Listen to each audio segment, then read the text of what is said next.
Bonjour, je m'appelle Catherine Dumoulin et dans cette capsule, je vais vous montrer comment faire les ombres projetées d'un objet en plan. Donc, l'objet en question, ça va être l'arbre, puisqu'on utilise souvent les arbres dans nos plans.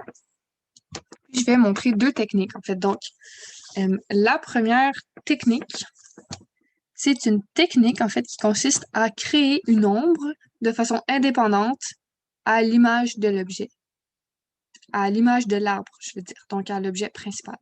Donc, en fait, l'ombre va être un objet en soi et l'arbre va être un autre objet en soi. Donc, pour commencer, j'ai intégré mon image d'arbre en PNG dans mon dessin. Ensuite, je fais copier-coller. Donc, ici, j'ai ma deuxième image, ce qui fait également un deuxième calque. Puis, je vais tout de suite le renommer ombre parce que cette deuxième image-là, en fait, on veut la transformer en ombre. Puis, voici comment qu'on va faire. On va incruster la couleur noire dans l'image. Donc, si vous ne savez pas c'est quoi le fait d'incruster une couleur, je vous invite à aller voir la capsule sur l'incrustation de couleurs qui va vous expliquer comment ça se passe. Donc, comment qu'on fait là, rapidement? On double-clique sur le calque pour y intégrer un effet. Donc, nous, on veut l'effet incrustation de couleur. Noir 100%, on fait OK. Ensuite, on va diminuer l'opacité du calque pour que ce soit plus facilement modifiable. Donc, on va le mettre à 30% parce qu'évidemment, on ne veut pas une ombre noire opaque. Puis ensuite, tout ce qui reste à faire, c'est seulement de bouger l'objet jusqu'à l'arbre. Puis là, comme vous voyez ici, l'ombre est par-dessus l'arbre. Ça s'explique en fait par l'ordre des calques. Donc, pour arranger ça, on va tout simplement mettre le calque de l'ombre en dessous du calque de l'arbre dans la petite liste des calques là, à droite. Puis c'est ça, ensuite, vous pouvez bouger l'ombre en fonction de la source de lumière. Donc, ça fait le tour pour la première technique. Ensuite, la deuxième technique consiste à intégrer un effet d'ombrage dans l'objet même. Donc, dans le même calque, on va faire un effet d'ombre projetée. Donc, pour faire ça, j'intègre encore une fois mon image d'arbre. Ensuite, je double-clique sur le calque, comme tantôt, pour ouvrir ma fenêtre d'effet que je peux intégrer à mon calque. Mais cette fois-ci, on va s'intéresser à l'effet ombre portée qu'on voit tout en bas. Donc, je vais cliquer dessus pour l'activer. Puis là, comme vous voyez, on voit déjà l'ombre en bas ici là, apparaître. Puis ici, on a différents paramètres qui vont permettre de modifier cette ombre-là. Donc, je vais juste vous parler des plus importants. Donc, d'abord, la couleur. La couleur, c'est sûr qu'on la laisse à noir. Ensuite, l'opacité 35%, ça c'est bon, là, mais vous pouvez la changer là, en fonction de ce que vous voulez. Ensuite, oups, je vais juste réouvrir la fenêtre, ça sera pas long. OK.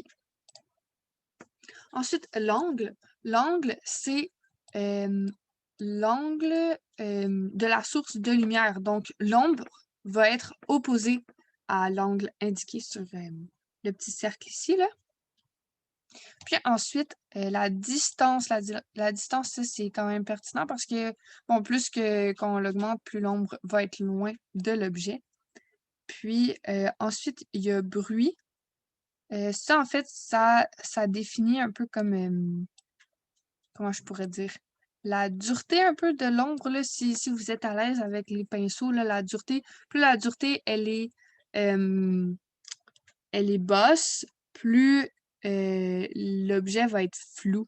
Mais bon, moi, je le laisse souvent à 0% parce que sinon, ça fait un peu bizarre, ça fait pas trop effet d'ombre. Donc voilà. Alors, ensuite, quand le tout est seté, là, on fait OK.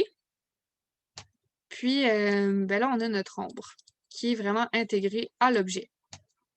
Ensuite, petit truc là, que j'ai oublié de vous dire, on va juste rouvrir la fenêtre. Vous pouvez, quand la fenêtre elle est ouverte, vous pouvez bouger l'ombre vous-même. Donc, à la place de changer manuellement l'angle et la distance, dans les réglages, vous pouvez tout simplement le bouger comme ça avec la souris. Donc, ensuite, vous pouvez intégrer tout ça en fait à un plan ou le faire directement sur le plan. Donc, si on va sur un genre de plan, là, vite, vite comme ça, je vais juste copier ici mon arbre avec l'ombre et le coller là. Je vais le rapetisser pour que ce soit environ à l'échelle. Puis là, bon, vu que j'ai rapetissé tout ça, là, mon ombre est plus loin, fait que je vais la rapprocher.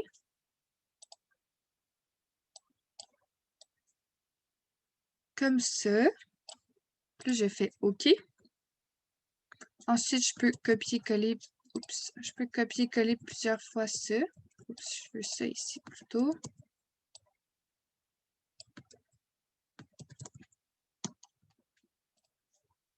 Voilà, puis là, je peux en mettre plusieurs et tout et tout. Puis, après ça, bon, vous voyez un peu ici là qu'il y a du blanc. Ça, c'est dû à la mauvaise qualité du PNG, là. Mais sinon, imaginez que c'est tout vert, là. Comme ça va être beau. Puis après ça, bon, à l'aide de l'outil densité, vous pouvez... Oups, j'ai pas sélectionné. Vous pouvez venir foncir un côté et éclairer l'autre pour vraiment venir compléter l'effet 3D. Et voilà. Donc, l'outil densité, là, il est expliqué dans une des capsules qui s'appelle Burn Tool ou outil densité. Donc, vous pourrez aller voir ça pour bien savoir comment l'utiliser. Mais c'est assez simple. Donc, ça fait le tour pour les deux techniques pour faire des ombrages. Donc, je vous laisse vous amuser avec ça. Merci!